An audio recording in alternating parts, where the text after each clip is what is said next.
I installed security cameras after my vintage pearl necklace went missing from my bedroom. What I saw on that footage 3 days later made my blood run cold. It wasn't a burglar I caught on camera. It was my daughter Emma, standing in my study at 2 in the morning, photographing every document in my safe with her phone. The same daughter I'd raised alone, after her father died when she was 6. The same daughter whose wedding I'd paid for by liquidating half my retirement fund. The same daughter who'd moved back into my beachfront home 6 months ago, claiming she just wanted to reconnect and help after I lost my husband Robert to cancer. Let me back up. I'm Margaret, and I'm 58 years old. I worked as a nurse for 33 years before retiring 2 years ago. My husband Robert and I had built a good life in our small coastal town in Oregon. We'd scrimped and saved to buy our dream home, a modest but beautiful craftsman-style house just 3 blocks from the ocean. Robert passed away 18 months ago after a brutal fight with pancreatic cancer. The insurance payout and his life savings left me comfortable, not wealthy, but secure enough to live out my years without financial worry. Emma is my only child. She's 32 now, married to Jason, a financial advisor she met 5 years ago. They lived, about 2 hours away in Portland. Our relationship had always been complicated. I'd sacrificed so much raising her alone after her father died young, working double shifts, missing school events, going without so she could have piano lessons and summer camps and eventually, college. I thought we were close. I really did. Then Robert got sick. Emma visited maybe 3 times during his entire illness. She was too busy with work, she said. Jason had big clients that demanded their time. I understood, or at least I told myself I did. I sat by Robert's bedside alone, held his hand through the morphine haze, made all the decisions about his care by myself. Emma showed up to the funeral looking perfect in her black designer dress, dabbing at her eyes with a monogrammed handkerchief. She hugged me briefly and whispered, "I'm so sorry, Mom.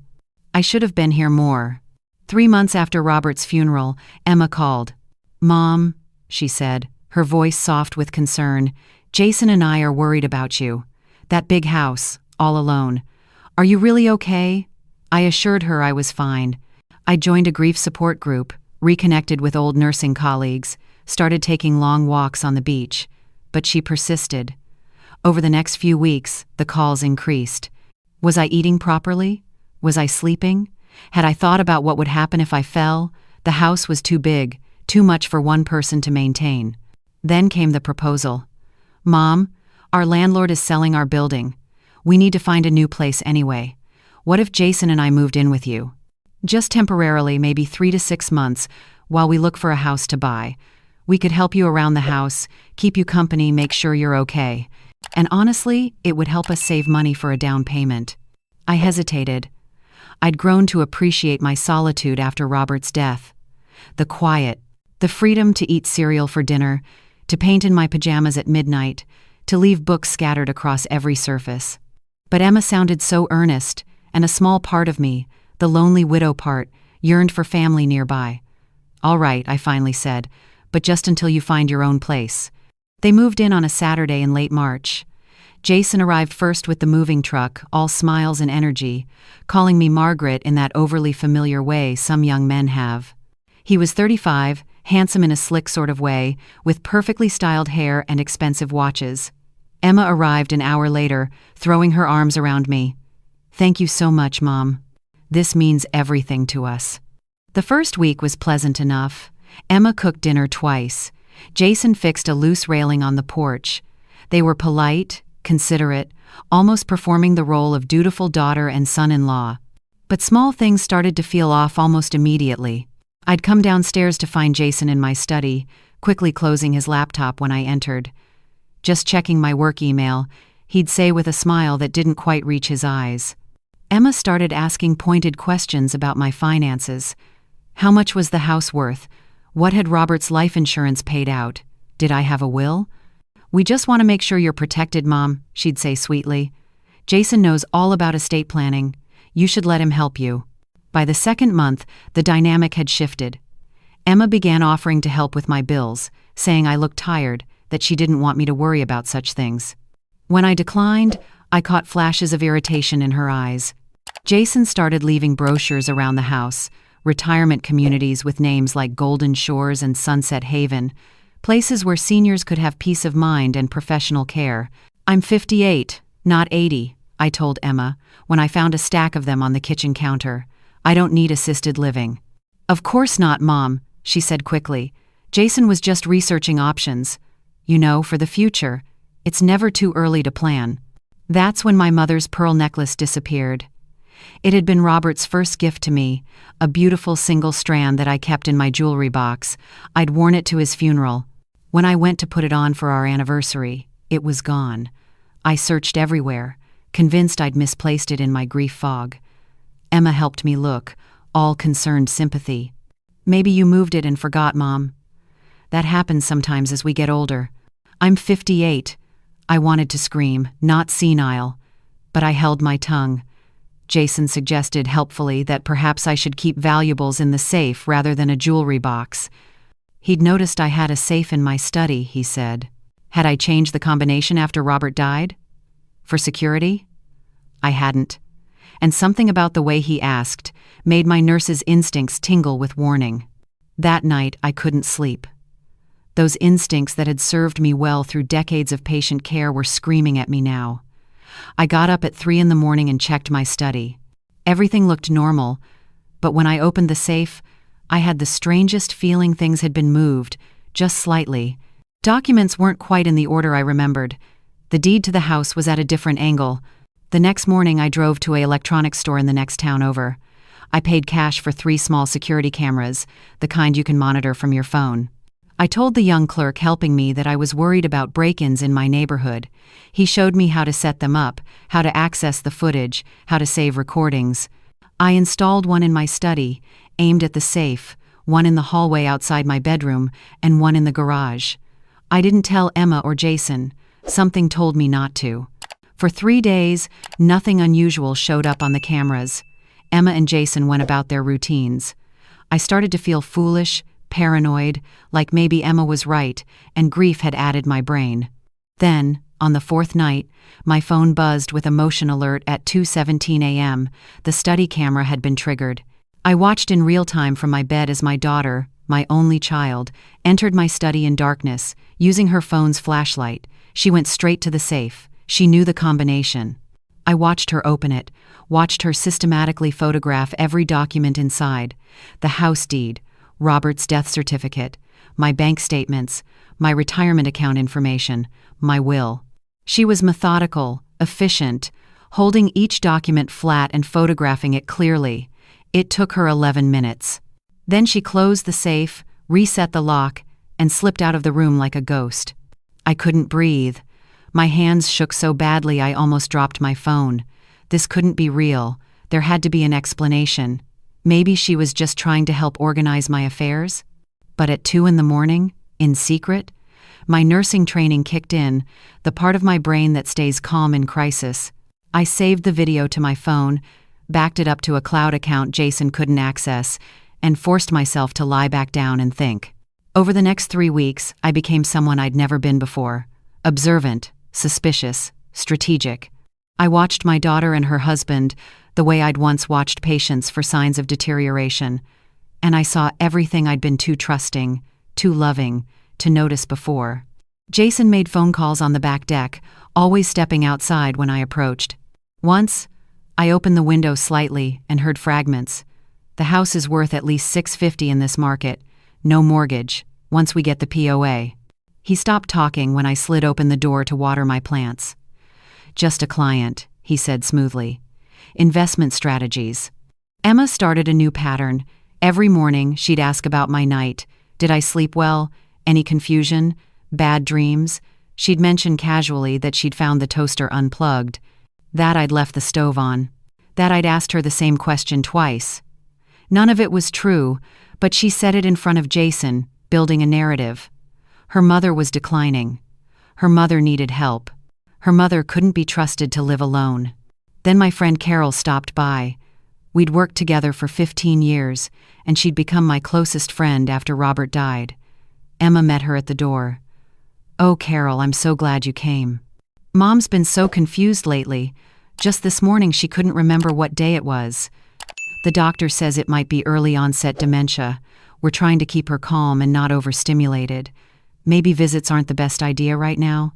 I heard this from the kitchen and walked out. "Emma, what are you talking about? I'm fine." Carol looked between us, confused. Emma touched my arm gently. "Mom, you know we talked about this. The doctor's appointment? The memory tests?" There had been no doctor's appointment, no memory tests. Carol made polite excuses and left, throwing me a concerned look over her shoulder. When I tried to call her later, Emma had somehow gotten to her first. Carol's voice was soft with pity. "Margaret, honey, I know it's hard to accept, but Emma told me about the diagnosis. If you need help, I'm here, but maybe you should listen to your daughter about treatment options." I felt the walls closing in. My own daughter was gaslighting me, isolating me, building a case that I was incompetent. But why? The camera in my study caught Emma twice more going through my papers. Once, I watched as she brought Jason in, both of them examining documents by phone light, Jason taking notes. Another time, she was on the phone. "Yes, we're definitely interested in seeing the property. Late August? That should be perfect. By then, everything will be sorted with my mother's estate." My mother's estate. I wasn't dead. I wasn't even sick.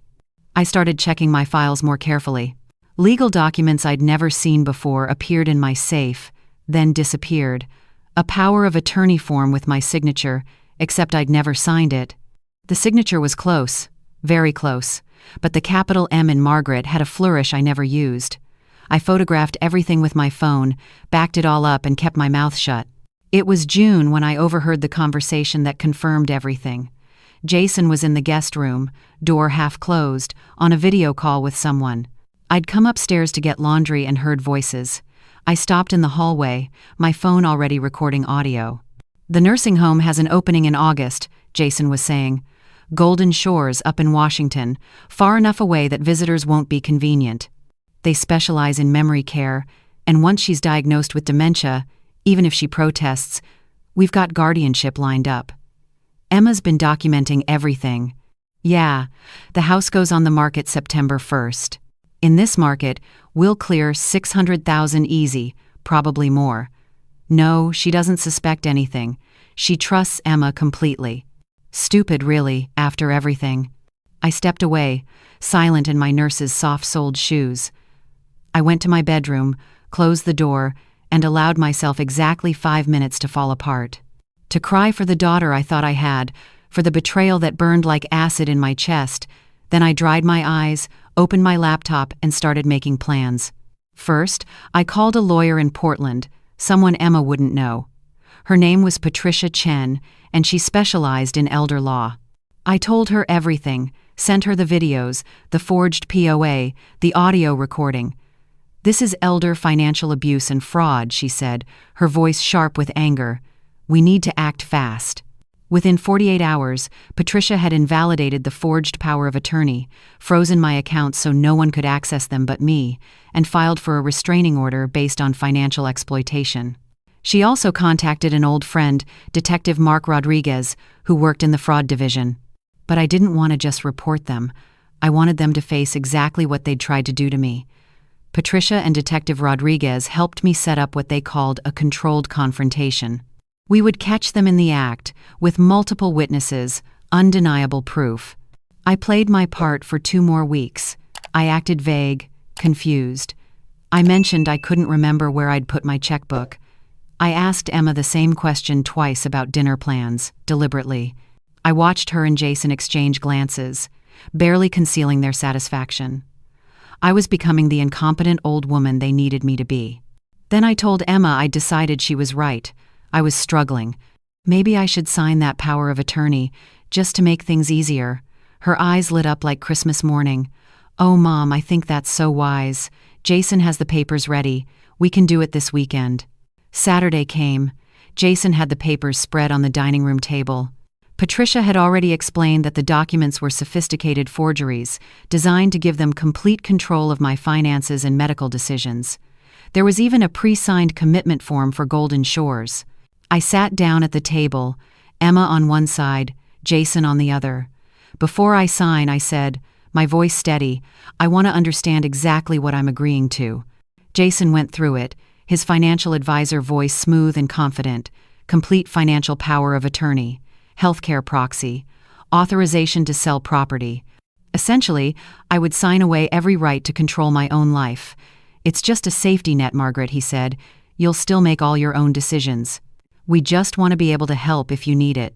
I picked up the pen. Emma touched my hand, her eyes warm. Thank you for trusting us, Mom. We only want what's best for you. That's when I set down the pen. No, I said, you want what's best for you. The room went still.